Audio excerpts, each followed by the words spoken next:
The Gospel of Luke, chapter 12.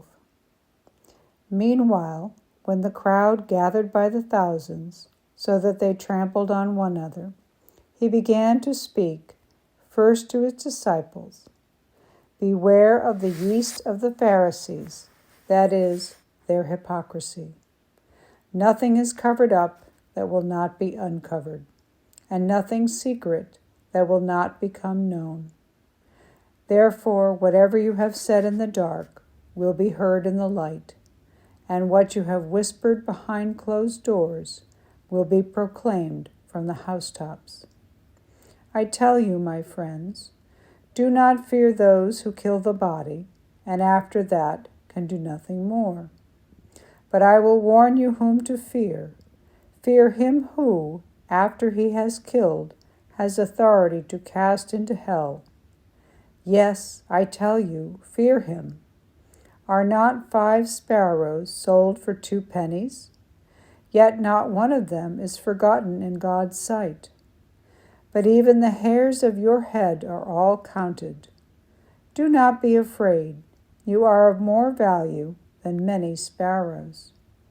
And I tell you, everyone who acknowledges me before others, the Son of Man will acknowledge before the angels of God. But whoever denies me before others will be denied before the angels of God. And everyone who speaks a word against the Son of Man will be forgiven. But whoever blasphemes against the Holy Spirit will not be forgiven. When they bring you before the synagogues, the rulers, and the authorities, do not worry about how you are to defend yourselves or what you are to say, for the Holy Spirit will teach you at that very hour what you ought to say." Someone in the crowd said to him, "Teacher, tell my brother to divide the family inheritance with me." But he said to them, "Friend, who set me to be a judge or arbitrator over you?" And he said to them, "Take care. Be on your guard against all kinds of greed, for one's life does not consist in the abundance of possessions." Then he told them a parable. The land of a rich man produced abundantly, and he thought to himself, "What should I do? For I have no place to store my crops." Then he said, "I will do this. I will pull down my barns and build larger ones, and there I will store all my grain and my goods. And I will say to my soul, 'Soul, you have ample goods laid up for many years. Relax, eat, drink, be merry.' But God said to him, 'You fool, this very night your life is being demanded of you, and the things you have prepared, whose will they be?' So it is with those who store up treasures for themselves, but are not rich toward God." He said to his disciples, "Therefore I tell you, do not worry about your life, what you will eat, or about your body, what you will wear. For life is more than food, and the body more than clothing. Consider the ravens. They neither sow nor reap. They have neither storehouse nor barn, and yet God feeds them. Of how much more value are you than the birds? And can any of you, by worrying, add a single hour to your span of life? If then you are not able to do so small a thing as that, why do you worry about the rest? Consider the lilies, how they grow. They neither toil nor spin. Yet I tell you, even Solomon in all his glory was not clothed like one of these. But if God so clothes the grass of the field, which is alive today and tomorrow thrown into the oven, how much more will he clothe you, you of little faith? And do not keep striving for what you are to eat and what you are to drink, and do not keep worrying. For it is the nations of the world that strive after all these things, and your Father knows that you need them. Instead, strive for his kingdom, and these things will be given to you as well. Do not be afraid, little flock, for it is your Father's good pleasure to give you the kingdom.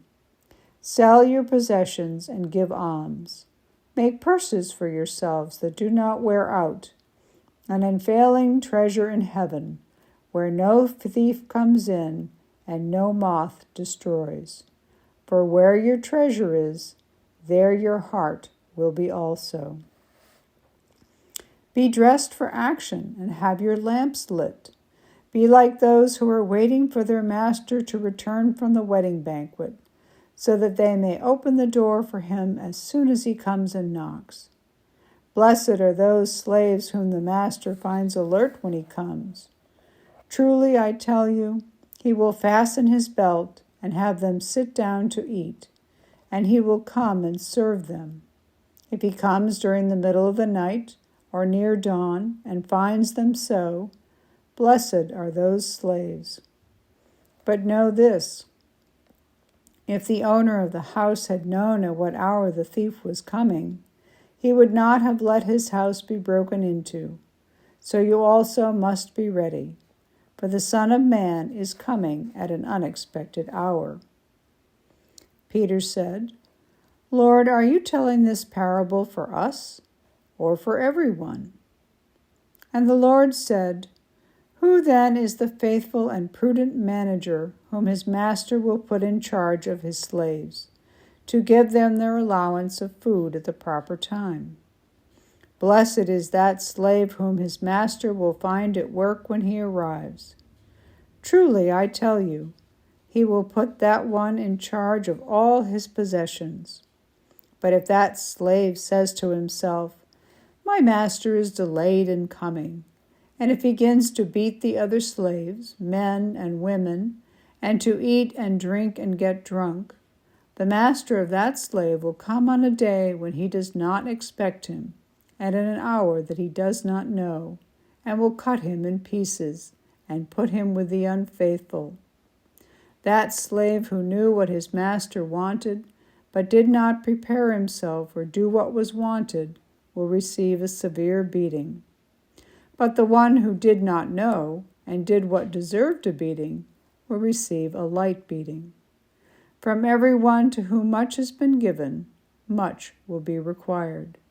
And from the one to whom much has been entrusted, even more will be demanded. I came to bring fire to the earth, and how I wish it were already kindled. I have a baptism with which to be baptized, and what stress I am under until it is completed. Do you think that I have come to bring peace to the earth? No, I tell you, but rather division. From now on, 5 in one household will be divided, 3 against 2, and 2 against 3 they will be divided. Father against son, and son against father, mother against daughter, and daughter against mother, mother-in-law against her daughter-in-law, and daughter-in-law against mother-in-law. He also said to the crowds, When you see a cloud rising in the west, you immediately say, It is going to rain, and so it happens. And when you see the south wind blowing, you say, There will be a scorching heat, and it happens. You hypocrites! You know how to interpret the appearance of earth and sky, but why do you not know how to interpret the present time? And why do you not judge for yourselves what is right?